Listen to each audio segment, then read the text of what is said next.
أعوذ بالله من الشيطان الرجيم. بسم الله الرحمن الرحيم. يا أيها الذين آمنوا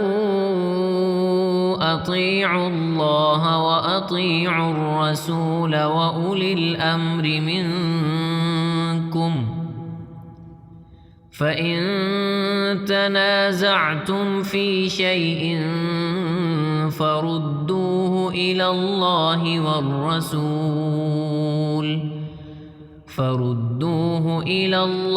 والرسول إن كنتم تؤمنون بالله واليوم الآخر، ذلك خير وأحسن تأويلا. ألم تر إلى الذين يزعمون أنهم آمنوا بما أنزل إليك وما أنزل من قبلك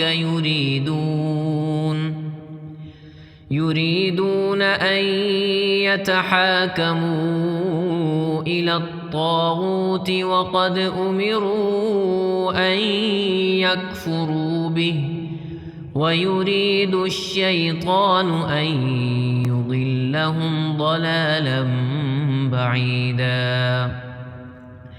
وإذا قيل لهم تعالوا إلى ما أنزل الله وإلى الرسول رأيت المنافقين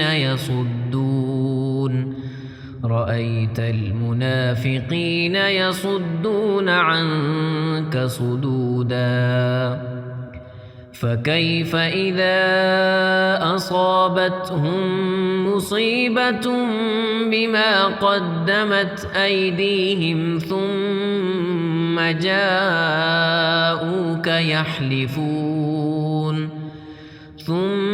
جاءوك يحلفون بالله إن أردنا إلا إحسانا وتوفيقا. أولئك الذين يعلم الله ما في قلوبهم، فأعرض عنهم وعظهم وقل لهم في أنفسهم قولا بليغا.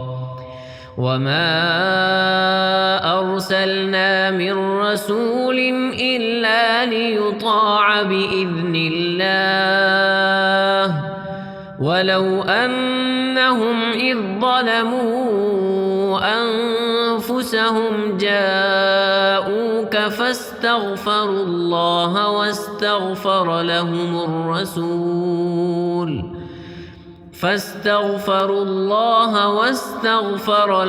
الرسول لوجدوا الله توابا رحيما.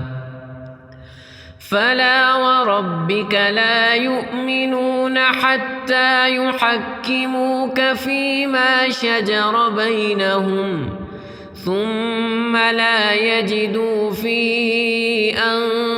أنفسهم حرجا مما قضيت ويسلموا تسليما.